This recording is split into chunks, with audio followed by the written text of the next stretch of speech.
I am not forecasting the end of the world or doom and gloom, but what I am saying, Leslie, is you know what? It's not like, hey, I want you to own your garage and check and make sure if you live in Southern California that your earthquake kit is up to date and the water is fresh and the food has not been contaminated. I'm not saying that. I'm saying for local business owners, the landscape is changing. And I can't wait to hear your piece on this because you look at it, I don't want to say differently, but you see it from a little different viewpoint, a different ridge, if you will. And it's going to be interesting to say this. So, hey, I want to welcome you to a very special live. This is the Twisted, Bent, and Exhausted Entrepreneur podcast. It only comes out every Thursday, and it's recorded. But today, because again, things are changing so fast, Lizzie, you thought, hey, get in here and talk about this. So welcome. My name is Jeff Harrison, along with my wonderful co-host, Leslie Spohr with Executive Errands. Oops, no, Concierge Business Solutions on this podcast. I can't get anything right today. I swear to God, I have tried so hard. And I have called, I spoke this morning at a group and called them by the wrong group's name. Whoops. Oops. You know, they told me to leave, actually. No. The one thing you don't want to do is wake up and your spouse is looking at you, you said, who's John? Or who's Bonnie? And like, you're in trouble. So yeah, I was in trouble. But I covered it up really quickly and said, now you're awake. I know where I'm at. That's it. Well, I want to talk about this whole thing about warning local businesses about things that are changing. And I want to preface it by listening to a podcast that I've been listening to for now almost their inception, called Moonshots. And they're talking about things called benchmarks and how things are changing so quickly. And here's an example. And then it's kind of set the precedence is, we think about this AI. It came out 3 years ago. ChatGPT came out a little over 3 years ago. Was it 3 years already? Yeah. And it didn't have any new update for months. And now it's on a pace of having a new, like, bigger and better version, if you will, every 29 days. Oh my gosh. And so what does that mean? Well, it means what we do as business owners, because I'm a local business owner, you're a local business owner, is we can't be caught on our heels because, if you're off balance on your heels, what happens? It doesn't take much to flip you over. Well, we are at that inflection point. We have to say, I need to make sure I'm on my toes. I need to be like Wayne Gretzky and say, if you're not sure who that is, look it up if it's out of your age group. But, he was a famous hockey player. And he said, hey, what made him so good is he skated to where the puck was going, not where it is. And I think as business owners, sometimes we deal with where we are instead of where we want to be. Exactly. So anyway, with that, I've already bloviated quite a bit. Let me turn it over to you. What do you think about that? Well, I still don't know what context we're talking in, but as far as things changing really quickly, they absolutely are. It's hard to keep up. Yesterday, it was yesterday, I heard somebody make a pitch for an outdated social media promotional process. I'll put it that way. Okay. That I know is not only, it's still probably effective right now, but it's on its way out. And those of us who have embraced AI in all of its wicked forms understand that we have to change with this new technology. And, I know it's scary for a lot of people. They don't understand it yet. They think of it as a robot or something, but our businesses have to evolve or we die. I've been in business for 20 years and I've been working for 50, but I've been in business for myself for 20 years. And I have the two companies that I manage, and I've had to evolve with both of those. You've seen me do it because we've known each other forever. So in the Executive Errands case, I let the clients dictate kind of how the business grew because they would ask for different services. In the concierge business solutions realm, I've been evolving it to adapt to where my clients want to take their business, right? So it's funny because when I first created that and I called it Concierge Business Solutions, I had no idea at the time that I would create so many different solutions to so many different problems in the lifestyle management industry. Yeah. I didn't set out to do that, but it turned out that I've got, half a dozen or a dozen different things that people can use to make their businesses better. And this podcast that we do together is one of those. If you recall, it was an eye opener to me when I started doing the 5-day challenges that not everybody grows at the pace that we did. Mm. You know what I mean?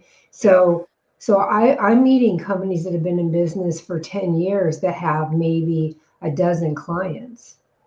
And they're doing good and they're making money, but I would have at 10 years, I had, 75 clients or something like that. I mean, it never occurred to me that people build slower.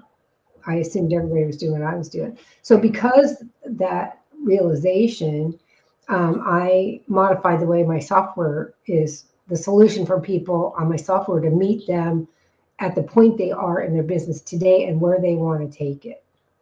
Right. So I 100% agree with you that technology, especially, is moving so fast. I tell this story a lot. I don't think I've told it on the podcast, though. Did you know it took 38 years from proof of concept on a television to commercial distribution of a TV? It's amazing. Amazing. 38 years. Mm. I mean, we're lucky if we get 38 seconds today before we get a new update or a new change or something comes out that's just better and amazing. I don't know. Well, I'm sure you see it a lot too.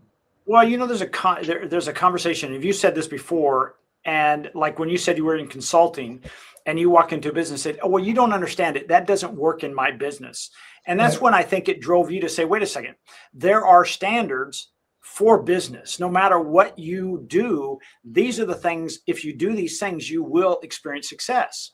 If you Right. don't do it, it's like having a bucket with water in it. There are some holes in your bucket and it's not as efficient as good. It's not saying you're going to fail. It's just saying you're not as efficient as possible. And that's what you shine at, of saying, hey, I identify the holes. This is how we fix it, and move on and make that, like the 10 person, to make it to 20. That's Right. double in their business. That's huge. Right.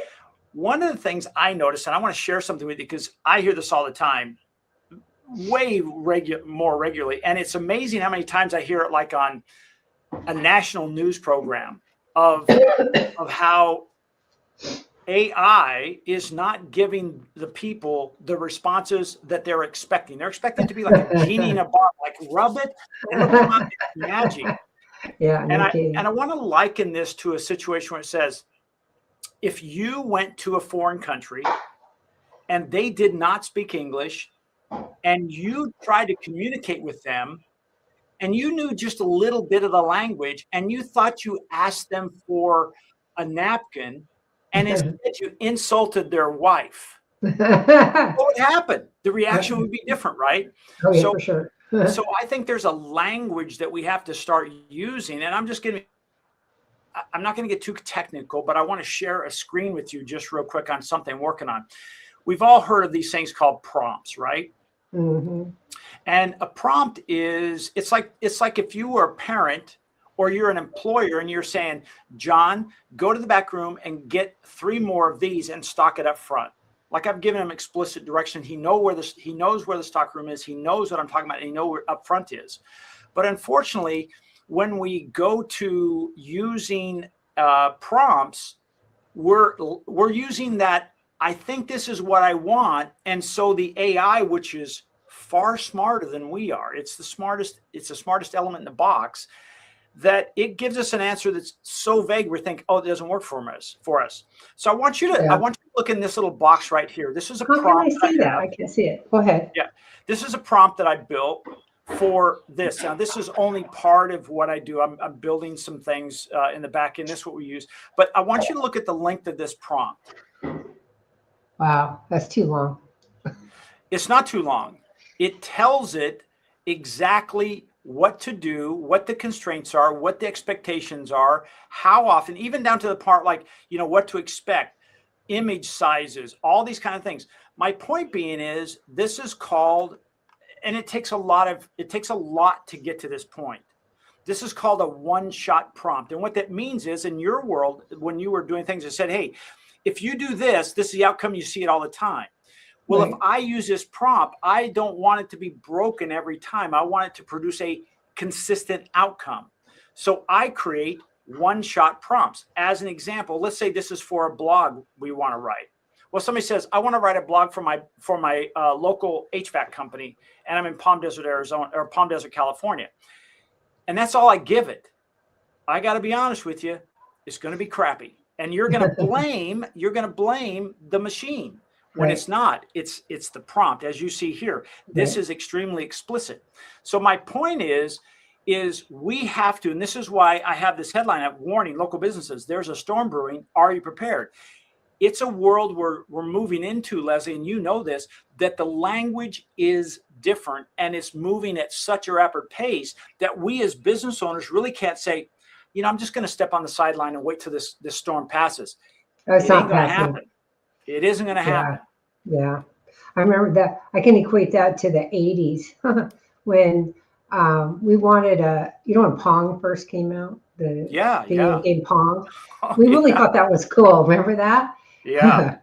And then Nintendo came out, and we thought, well, I'm going to wait a little bit longer for the technology, and then Super NES came out, and then all of a sudden it was like so fast, everything was coming out, more games and all this stuff.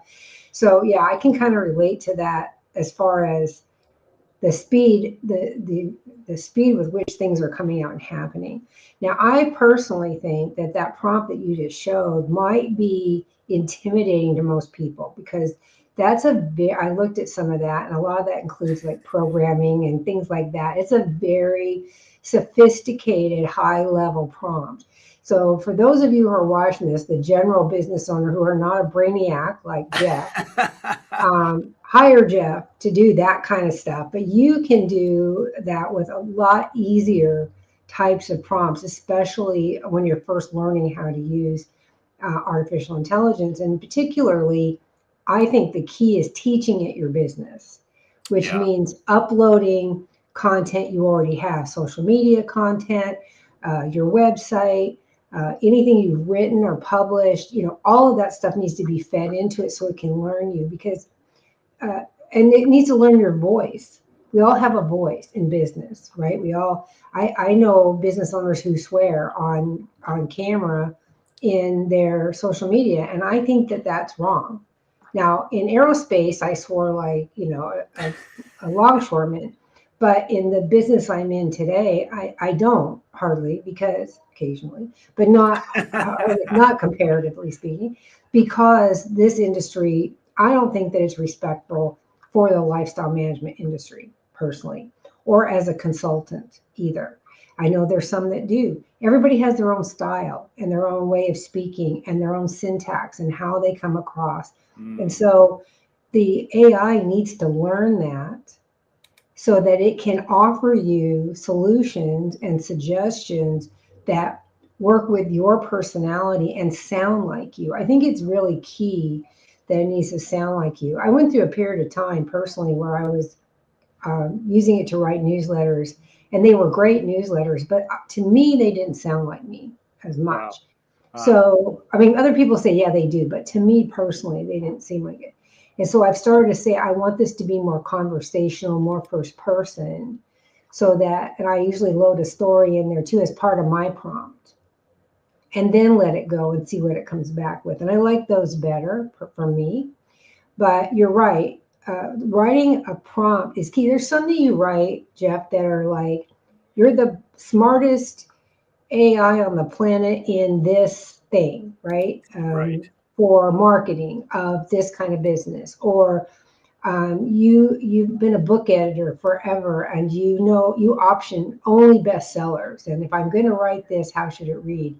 Oh, you got it right there. Like there's an example here. Yeah. I'm a world-class business coach. Are you talking to me? Yeah. So basically, yes.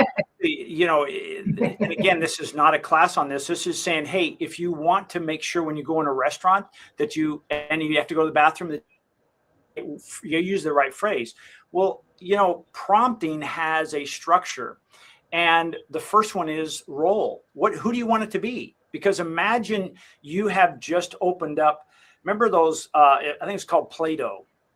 Mm-hmm. And it was Play-Doh. It was smells putty, so right? good. It smells good. Oh gosh, I just had that smell coming. Oh, that's cool how senses remember that. And it's been many, many years. But that is something that says, hey, it has no shape.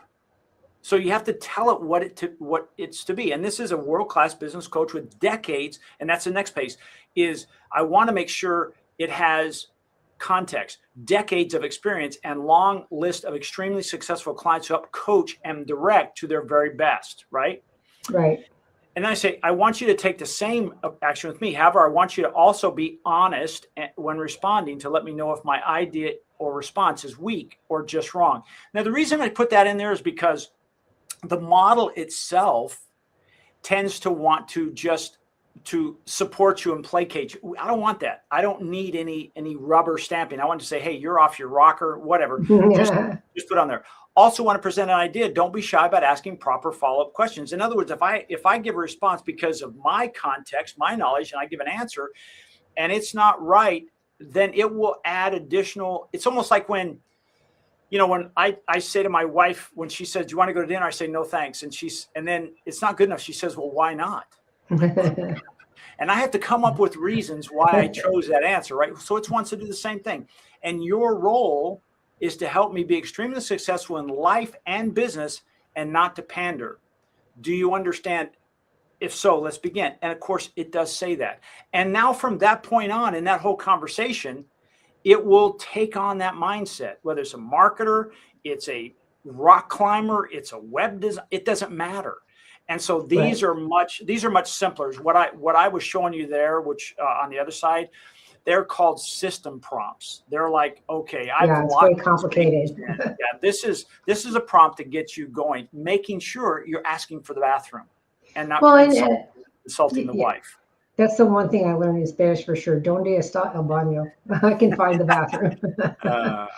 But what we're seeing here for business owners, though, is that don't be discouraged if you dip your toes into the AI bucket, whether it's ChatGPT or Grok or OpenAI. I don't even know what they all are. There's so many of them. XAI, whatever you are prone to use it.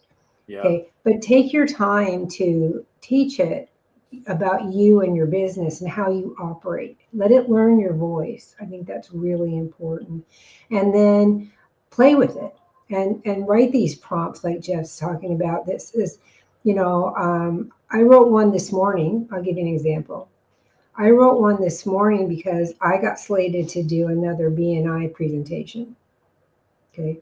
It's in March, and I've already talked about who we are and what we do. And I've already talked about how we work with realtors. So it's kind of at a loss of how should I present myself for this next speaking engagement. And I wish I had asked that question yesterday because the response that it gave me was way better. What I should have done this morning at the other realtor group that I was speaking to. It said to talk about what makes a good referral for us and what doesn't make a good referral for us, which is an excellent topic, particularly for BNI, right? Because that's the purpose of it, is to get referrals. And so sometimes you just have to don't limit yourself to how do I write this email? How do I do damage control with this client? I need to write a procedure, help me with that. It can do all of that. But also think about it from how do I use it for marketing and for networking and for presentations that I have to do. And then you'll get a lot more value out of it quicker. If you have really complex things to do, Jeff's your guy. I mean, he can do things extremely complex, but beyond that, he can do it really fast, which blows my mind because when you go outside and you quote getting things done by other people, and you're told it's a 10 or 20 hour exercise, and then he does something in less than an hour. I'm not kidding. He does stuff in less than an hour, and you go, how in the hell did you do that? And it's perfect. That's what blows my mind. It's always Thank you. perfect. Thank you. I'm not, it's not, this is not a Jeff Fest today. I'm just saying that when you're going to use technology, if you aren't able to do it yourself, you need to find an expert. Maybe it's not Jeff. Maybe somebody else is really proficient in AI, and that's fine. But you should find somebody. It's like having a good coach for your business. All of us need a good coach. I'm Jeff's coach. Well, except that now he has an AI coach, so I don't know if he still needs me, but we I have. double check her answers. But I'm your coach, right? And then you work for me in similar fashion, because we're always brainstorming and solving problems, and you're really quick on the draw for that. That's good. But if this, like anything in business, right? Because that's the whole point of our podcast, is how do we help your business? In business, we're all really good. I mean, we all have the entrepreneurial spirit. That's why we started a business, but we may not be good at everything, right? So you need to find the resources that are good at the things where you're not. Yeah. And AI is one of those. If it really scares you, if it really intimidates you, if the thought of trying to write a proper prompt, well, really there's no wrong prompt, because you'll be able to tell what the answer you get, then go find somebody like Jeff. Go find somebody that can help you so that you can be successful, because we're absolutely right. This storm, this AI storm that's brewing, is going to disenfranchise, I hate that word, disenfranchise a lot of business owners. I'm glad you didn't say dismember. I could have said dismember. It's a better visual, actually. But it is going to hurt a lot of small businesses, because the big companies will adapt. They'll hire staff, they'll hire AI experts. They'll be able to invest because their pockets are deep. But us small business owners, we don't have that luxury. And so we still have to market, we still have to network, we still have to do social media. And as the algorithms change in support of AI, we have to keep up, or we are going to be lost. Yeah. We get lost in the noise, right? Go ahead. I want to share one additional point on that, and something that, and I want to bring up a very specific case, and this is the difference between and this is another warning, gang. If you're still hell bent on only doing SEO and keywords, you have a hole in your bucket. Mm-hmm. Now it's all about citations, and it's that when we talk about citations, we're talking about how generative engines like ChatGPT or Perplexity or whoever it is out there, if you use it as a search engine and you ask it a question, that's what it is, answer engine optimization. These are citations. So if you don't have things like your blog up to date with the correct things, you have inconsistencies across the internet, you don't have any expertise written on your blog, there's nothing on the website that really proves through testimonials, like Leslie has great testimonials on her website of what you do, you're not going to be cited. And let me just give you a specific example. Last February 2025, I started seeing this puck out there, and I said, I want to skate to where that puck is going. And so I started saying to my staff, I'm not sure exactly what we need for that citation, but let's start content, have the structured data, FAQs, schemas, all the things that make it easier for search engines when it comes to generative engines can see them. Right. Well, here's what happened, Leslie, is I'm going to use an example of Fraser Pest Control. Fraser Pest Control went from having no real footprint in the digital world to they now are a category king. In other words, they get about 82% of every citation or every search, even in SEO, they get 82% of the traffic. I want that. And so and it wasn't magic. It was like, I didn't even know what the future looked like. I just knew I wanted to take my clients there. And so that's what we did. So now that's forced me to go back on that first part that you saw where I pulled up that piece. And I've redesigned my content accelerator to have all those pieces in there to do it automatically. And that is going to be a category changing event for everyone who does it. It's an industry disruptor is what it is. Yeah, so these are things that you as a business owner, if you're not sure what keywords and citations are, you need to learn that language and say, oh, citations. Oh, okay. Here's an example. A citation is, well, my business is in Palm Desert, but I do a lot of business in Rancho Mirage. You can't just say that and it work. You have to see your vehicle parked in front of a building in Rancho Mirage, a street in Rancho Mirage. You have to get testimonies from people in Rancho Mirage. You have to have what they call location pages for Rancho Mirage if you want to be cited there. You can't just put it on your website that we do all these areas and then there's no proof. It just doesn't work anymore. Yeah, I don't think it's not a case of me not thinking. I am 100% certain that there are so many people out there that don't have any idea of the impact this stuff is having already, right? Because I talk to people all the time. You know, I'm doing these challenges. I'm talking to people, and I'm learning that even those who are good at posting in social media don't understand the impact AI is having on them.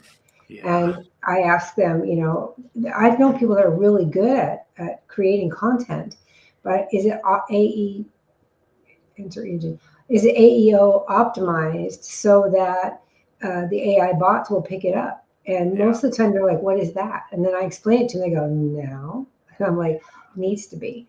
I mean, there's still time where SEO is going to work. And at some point I would expect that there'll be a hybrid of SEO and AEO of some kind, but the dash to the AEO, I mean, it's already there. Search in any browser. Yep. You're already getting an answer back. You're not getting the highest paid ad on the page. You're getting an answer. Look at what you did for that realtor. I'm not going to say any names, but there's a realtor out here whose website she's been in business like 24 years or something, long time. And she's a good realtor, and she's always getting accolades and honors and all kinds of stuff. But she wasn't, and she networks out of state with people trying to get business and for people that come to the desert to buy homes. Getting nothing for it. And her website scored really low on the, lowly the right word? I don't think so. Could be lowly. Could be really low on the scale of how effective is your website. And then he said Joe Frazier, I thought of that. I've done this all day today. Jeff went in there and optimized her site for this AEO impact. And within a week, she got a call from out of the area for somebody looking to buy a house, because when they went to search in the browser, it came up with her because it's AEO optimized. Yeah. And believe me, I may not be sharing how impactful this is.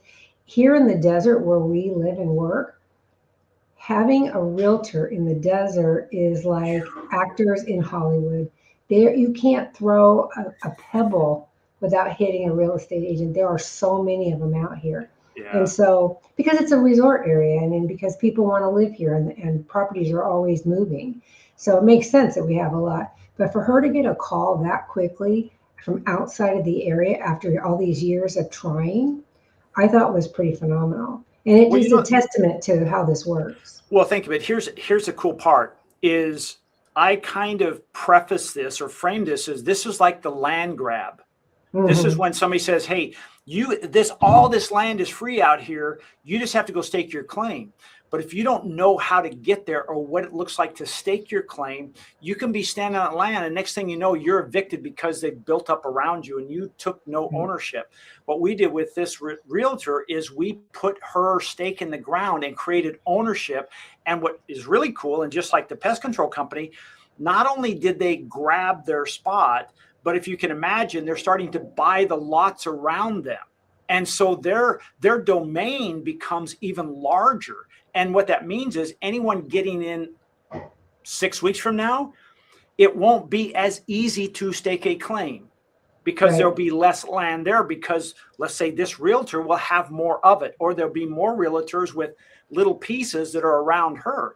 And it's, I think that's one of those things I said, if you don't do this, your business will become invisible, because it'll be almost like, if I were looking for someone in the phone book in the old days and they were under the letter B and that page was ripped out, and I'm just don't exist. They can never get a call from me. And that's why I was really urgent about, hey, we have a warning about this, because a storm is brewing. You know what it reminds me of is Disney, because back in the day, Orlando was all kind of swampland.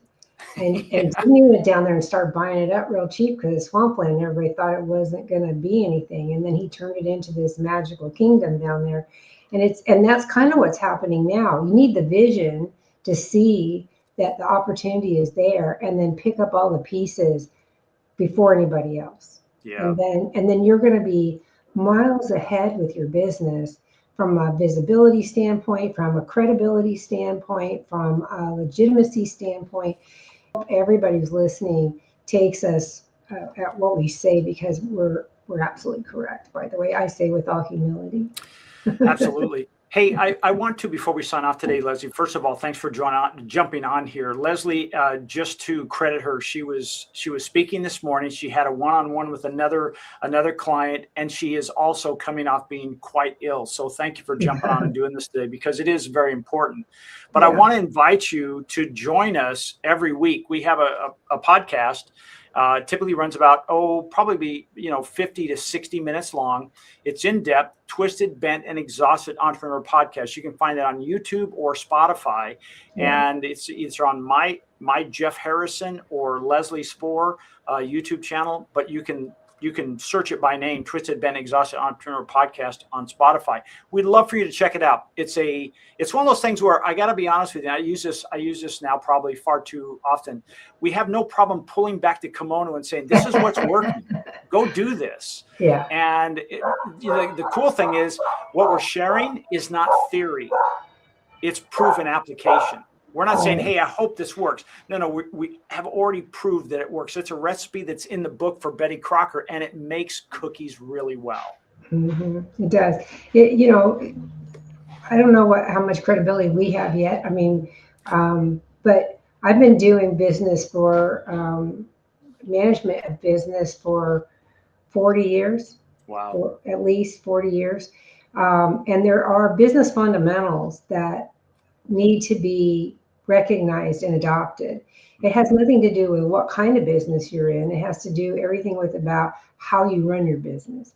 And that's what I like to focus on, because all businesses can be helped. And this Twisted, Bent, and Exhausted gives us the opportunity to speak to business in general, which is what I really like about it, because it isn't unique to the lifestyle management industry or the technology industry or the marketing.